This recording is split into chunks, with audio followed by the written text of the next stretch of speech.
नमस्कार। आज हम एक अहम बात कहने जा रहे हैं। प्रथम तो ये 28 अगस्त हमारे दमन दीव के लिए बहुत ही मनहूस और काला दिन है, क्योंकि आप सबको पता होगा कि यही 28 अगस्त को हमारे दमन में ब्रिज कोलैप्स हुआ था और उस दर्दनाक और भयानक हादसे में हमारे दमन के 28 जितने निर्दोष बच्चों के जान गई थी और उसके साथ टीचर्स भी उस हादसे के शिकार बने थे। और वो दिन आज भी दमन वासियों के दिल और दिमाग से हटा नहीं है और उस हादसे को आज भी हम याद करते हैं तो हमारी रूह कांप जाती है। ऐसे भयावह दिन में हमारे फूल जैसे बच्चे इस नदी में और काल के गर्भ में चले गए थे। ऐसे मनुष्य दिन भगवान परमात्मा परमेश्वर फिर कभी ना दिखाया हमारे प्रदेश को। आज के इस दिन को मैं मनहूस और काला दिन गिनता हूं और इस दिन के काले दिन में जो हादसा घटा था उसको हम कभी नहीं भूलेंगे। मैं आज उन सभी आत्माओं की सद्गति के लिए भगवान से प्रार्थना करता हूं और उन्हें विनम्र श्रद्धांजलि समर्पित करता हूं। भगवान से प्रार्थना करता हूं कि वह सभी आत्माओं को परमात्मा परम शांति प्रदान करे। और ये काला दिन और मनहूस इसलिए भी हो जाता है कि इसी दिन 28 अगस्त को प्रशासक प्रफुल्ल पटेल नाम का एक दैत्य, उसको दैत्य कहो तो गलत नहीं होगा या उसको राक्षस कहो तो भी गलत नहीं होगा, क्योंकि जिनकी प्रवृत्ति लोगों को नुकसान पहुंचाने की हो और लोगों को दुख और पीड़ा देने की हो, लोगों को अत्याचार और लोगों का शोषण करने की हो, उसको वही परिभाषा से कहना चाहिए। और जिस दिन से वो आदमी आया, हमारे दमन दीव और दादरा नगर हवेली का सुख चैन छीन लिया। मैं बात करना चाहता हूं ये प्रफुल्ल पटेल के 9 साल के विनाशकाल की। तो मैं आपको पहला तो एक दृष्टांत देता हूं। मैंने उनको राक्षस या दैत्य क्यों कहा।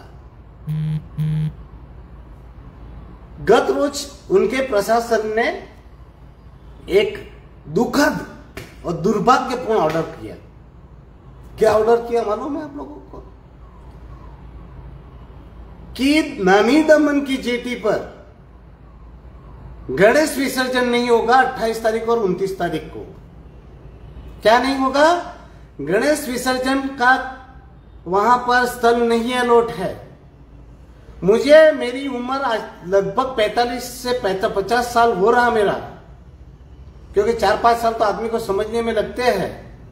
जब बच्चा पैदा होता तो नहीं पता रहता, मगर मैं जब समझदार हुआ हूं तब से मैंने कभी नहीं देखा कि भगवान विघ्नहर्ता के विसर्जन के लिए स्थान पर रोक लगा दी गई। हमारे दमन में और दीव में कभी मैंने नहीं देखा कि कोई धर्म के काम में किसी प्रशासन के किसी प्रशासक ने अड़िंगा अड़ाया हो। इवन पोर्चुगालियों ने भी हमारे बाप दादा ने किसी ने नहीं बताया कि हमें धर्म के काम करने से रोका हो और गणेश विसर्जन में उन्होंने हमें बाधा पहुंचाई। पर देखिए प्रशासक प्रफुल्ल पटेल का कृत्य और इसकी नीचता कि उन्होंने विघ्नहर्ता भगवान श्री गणेश की भी अवहेलना की है। ये आदमी को आप देखो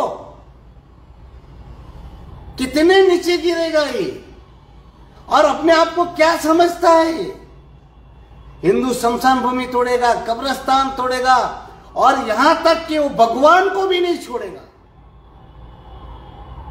तो इसको दैत्य ना कहे, राक्षस ना कहे, तो क्या कहे? ये अति नहीं है, एक बहुत ज्यादा नहीं है। आप सोचिए ये इंसान कहां तक जाएगा, और क्यों?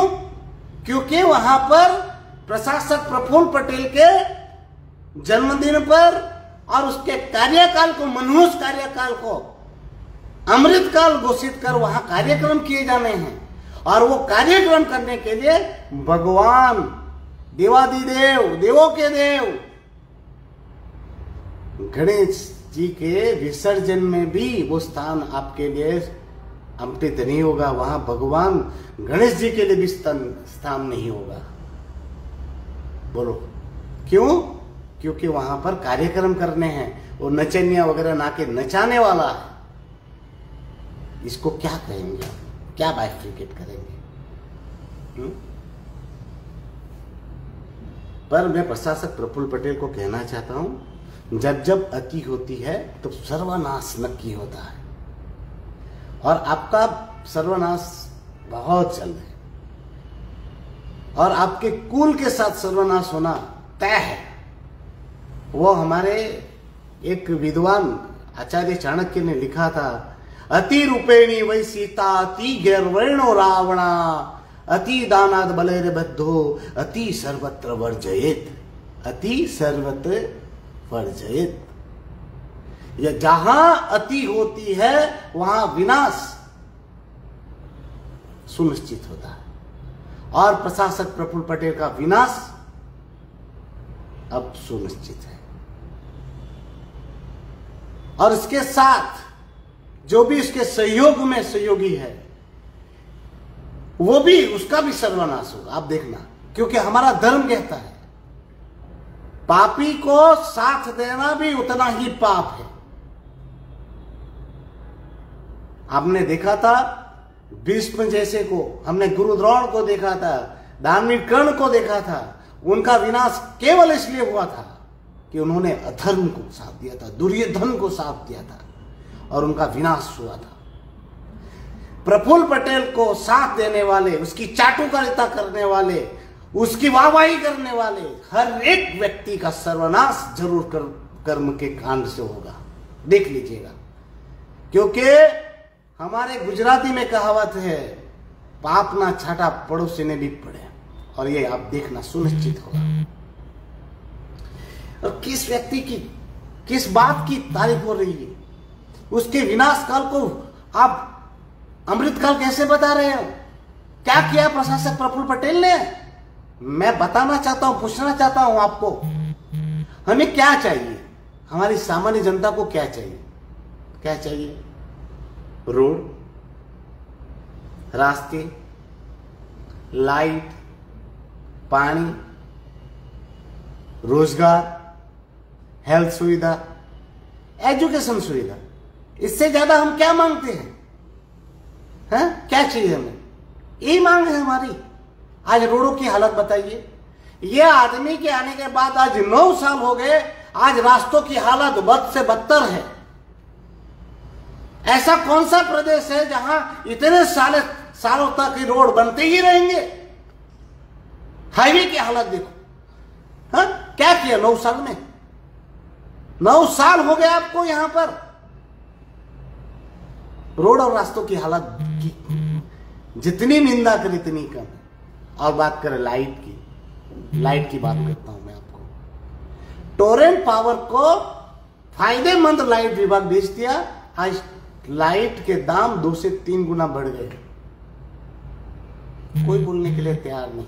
जेआरसी की मीटिंग में सिर्फ अकेला ये उमेश बोलता है, कोई मीटिंग में तक नहीं आती। और वो किसने बेचा? प्रशासक प्रफुल्ल पटेल के प्रशासन के बाद। हेल्थ सुविधा की बात करें, सरकारी हॉस्पिटलों में भी मुफ्त में इलाज नहीं मिलता। हमारे प्रदेश के लोगों को अपने इलाज के लिए सूरत, मुंबई तक दौड़ना पड़ता है। दीव के लोगों को राजकोट और सूरत तक दौड़ना पड़ता है। आज मैं बात कहना चाहता हूं कि आपको पता नहीं है, हेल्थ की सुविधा में डॉक्टर नहीं है, नर्स से स्टाफ। आज 9 साल में ये आदमी हेल्थ सुविधा कर्मियों की भर्ती तक नहीं करा हुआ है। हेल्थ के नाम पे क्या सुविधा है हमारे पास? और आप कहेंगे मेडिकल कॉलेज, वो हॉस्पिटल बन रहा है, मगर सुविधा क्या है? वहां प्रॉपर इलाज मिल रहा है? आप कितनी भी बिल्डिंग बना लो, मैन पावर कहां है? कहां नियमित स्टाफ है अपने पास? नहीं है। एजुकेशन का हाल दो, देखिए एजुकेशन का। तो बोलेंगे मेडिकल कॉलेज बनाई, इंजीनियरिंग कॉलेज बनाई नरेंद्र भाई मोदी जी के कुशल नेतृत्व में उन्होंने बहुत सारी योजनाएं दी। केंद्र योजनाएं देती है, उसको सुचारू रूप से चलाने का काम ये प्रशासक का होता है। पर दुर्भाग्यपूर्ण प्रशासक प्रफुल्ल पटेल उसमें भी नाकाम रहे। सेंटर ने सारी सुविधाएं हमें मुहैया कराने के लिए सारी चीजें दी, मगर प्रशासक प्रफुल्ल पटेल नाकाम प्रशासक रहे। आज तक उन्होंने, आज 9 साल उनके पूरे हो रहे हैं, मेडिकल कॉलेज में फैकल्टी नियुक्त नहीं कर पाए नियमित। वैसे ही काम उसने इंजीनियरिंग कॉलेज में किया। इंजीनियरिंग कॉलेज में अभी तक उन्होंने नियमित स्टाफ की रिक्रूटमेंट नहीं की। काम चलाओ लोगों से, अभी भी वो कॉलेज चल रही है और मेडिकल कॉलेज का रिजल्ट भी खराब हुआ है। स्कूलों का तो हाल बेहाल है। गुजरात बोर्ड के टीचरों से उनका विदाउट इंफ्रास्ट्रक्चर सुधार के गुजरात बोर्ड को सीबीएसई करा दिया जा रहा है। आप देखना, ये बच्चे ना घर के नहीं घाट के हो जाने वाले हैं। टीचरों की कमी, सब्जेक्ट टीचर नहीं है, नियमित टीचर नहीं है, आधे से ज्यादा टीचर कम है। बिना प्रिंसिपल और बिना हेडमास्टर के स्कूलें चल रही है। और हमारी सरकारी कॉलेज का हाल तो जाके देखिएगा। बिना, मुझे जवाब दिया गया हमारे पास फैकल्टी नहीं है, इसलिए हम लोग वो दाखिले नहीं देंगे। और नहीं दिए भी, नहीं दिए। कुछ बड़े, कुछ में तो नहीं दिए। क्यों? क्योंकि उनके पास फैकल्टी नहीं है, उनके पास सुविधा नहीं है। ये 9 साल में प्रशासक आपने क्या किया? आपने हेल्थ सुविधा के नाम पर रिक्रूटमेंट नहीं किया अब तक। बाकी डिपार्टमेंटों में भी ऐसा ही हाल है। हा? तो क्या चाहिए हमें? और रोडों की हालत आपने, रोड, पानी, लाइट, रोजगार, शिक्षा सुविधा, हेल्थ सुविधा, इसका तो आपने सत्यानाश कर दिया है। रोजगार तो हमारे थे, वो छीन लिया आपने। छोटे से छोटे रोजगार आपने बर्बाद कर दिए। हाँ? और उसको अमृतकाल बना रहे हैं आप लोग, अमृतकाल बना रहे। अरे दुख होता है मुझे।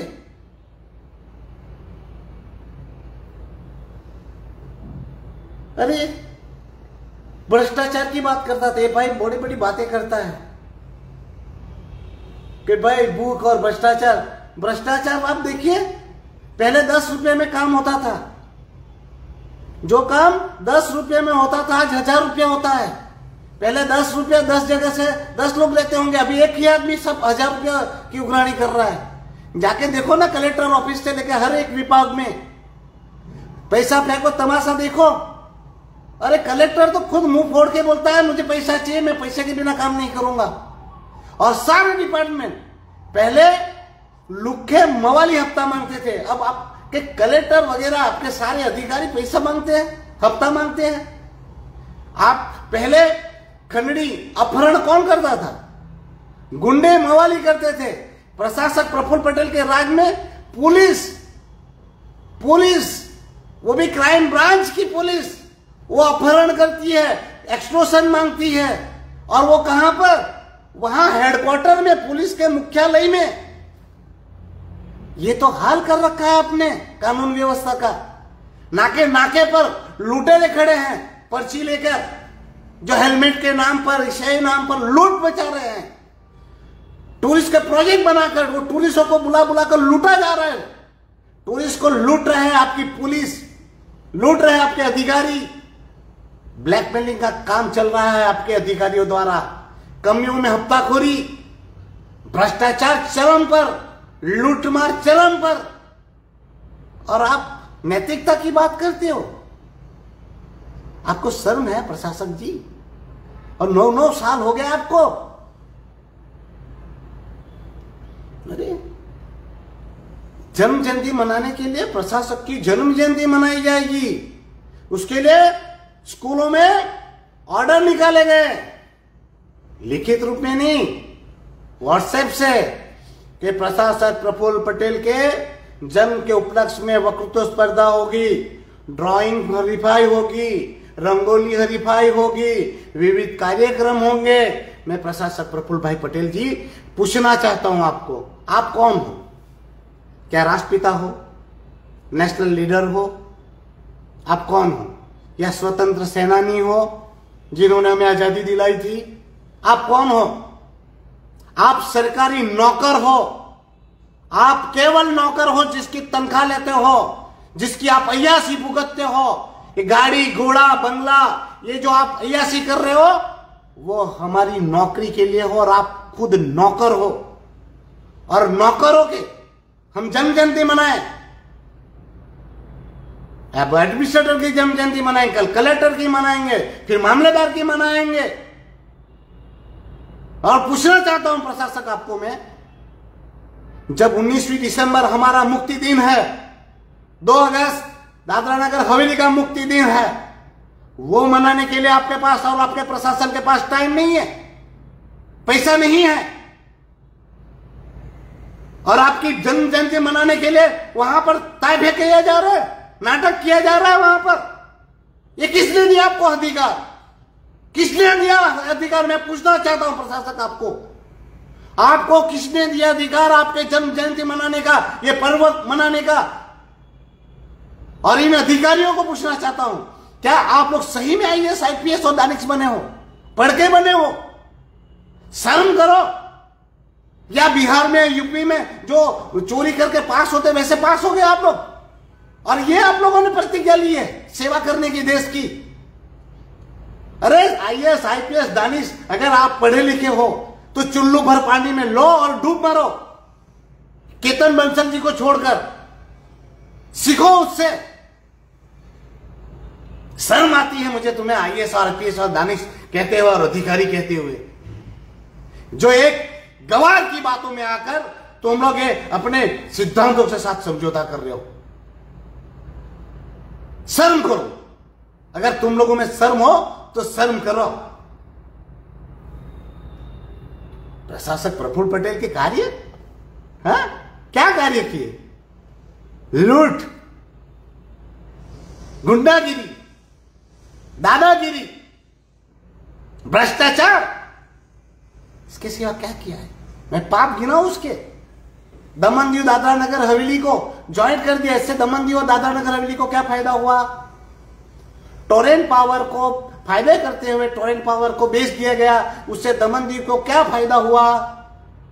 मुझे बताओ।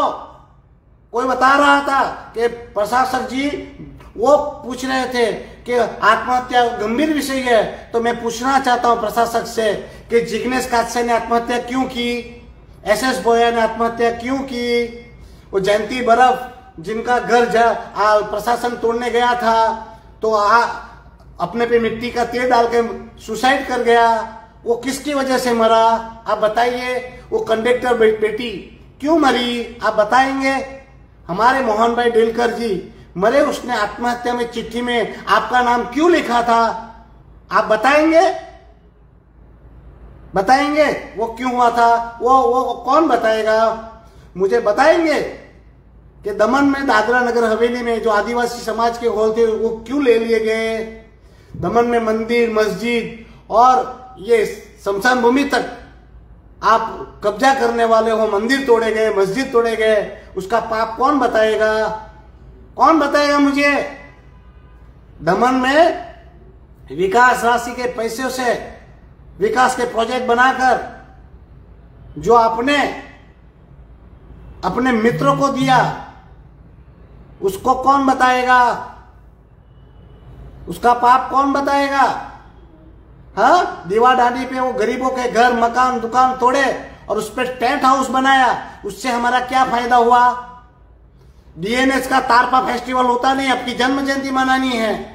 स्वराज्य संस्थाएं, पंचायत, नगर पालिका, जिला पंचायत जैसे संस्थाओं के पावर छीन लिए, उनको फंड नहीं दिए जाते, उससे हमें क्या फायदा हुआ बताएंगे?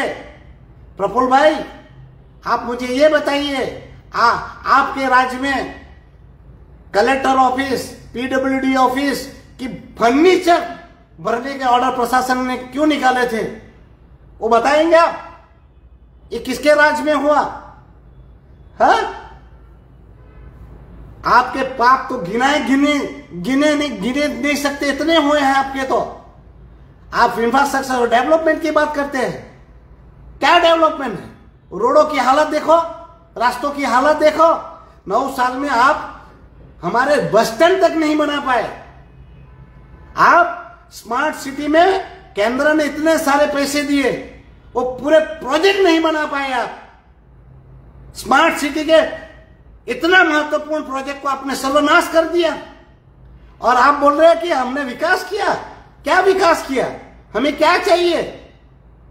आपने विकास किया आपका, आपने विकास किया अपने चहेतों का, आपने विकास किया अपने लोगों का, आपने विकास किया हमारा। और उन चाटुकारों को, महान चाटुकारों को पूछना चाहता हूं कि महान चाटुकारों, तुम लोगों को शर्म है तो डूब मरो। ऐसे व्यक्ति की आप चाटुकारिता कर रहे हो, ऐसे व्यक्ति की आप लोग रैलियां निकाल रहे हो, कार्यक्रम कर रहे हो। शर्म है कि नहीं है? जिन्होंने प्रदेश को सर्वनाश कर दिया। हाँ, ऐसे आदमी की आप चाटुकारी और भक्ति कर रहे हो, जो गणेश जी की विसर्जन पे रोक लगा रहा है। आप मुझे बताइए, दिल पे हाथ रखिए, चाटुकारो, महाचाटुकारो, दलालो, अपनी आत्मा पे जगाओ और इस आत्मा पे साक्षी रख के मुझे बताओ आप लोग, क्या गणेश जी का विसर्जन रोककर वहां पर कार्यक्रम करना उचित है? उचित है? वहां पर क्या जरूरत है? क्या दूसरी जगह पे कार्यक्रम किया जाता तो? और ये होता कौन है? पर हाँ, आपके लिए तो वो राजा हरिश्चंद्र, और आपके लिए तो भगवान श्री हरि के कलयुग के अवतार कल्कि है। जागो और शर्म करो। और प्रफुल्ल पटेल, कुदरत छोड़ेगी नहीं, तुम्हारा अंत बहुत नजदीक है। कुदरत तुम्हें नहीं छोड़ेगी। भले तुम पैसे और पावर से भी बच जाओगे, मगर इस धरती पर तुम जैसे कितने आए और कितने चले गए। हमारे दमन में भी बहुत सारे लोग थे 20 साल पहले, आज उनकी पूरे की पूरी नस्ल साफ हो गई है। आपका तो क्या होगा? पर उन चाटुकारों को भी कहना चाहता हूं, गीता में कहा था कि पापी की संग करना भी पाप है। और मैं दमनदीव की जनता को भी कहना चाहता हूं, पाप करना तो पाप है, पर पाप को सहना भी उससे बड़ा पाप है।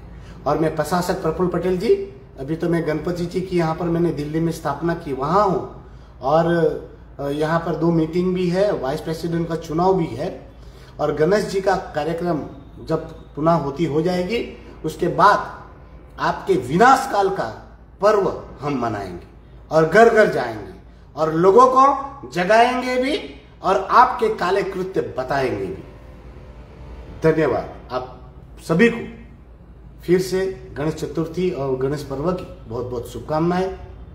और फिर से मैं आज की गोजारी घटना में 28 अगस्त को जो गोजारी घटना घटी थी, उस घटना में जो भी मृतक हुए हैं, उनकी आत्मा की सदगति के लिए, उनकी आत्मा की सदगति के लिए प्रार्थना करता हूँ। परमात्मा परमेश्वर उन सभी आत्माओं को परम शांति दे। हरि ओम। ओम शांति शांति।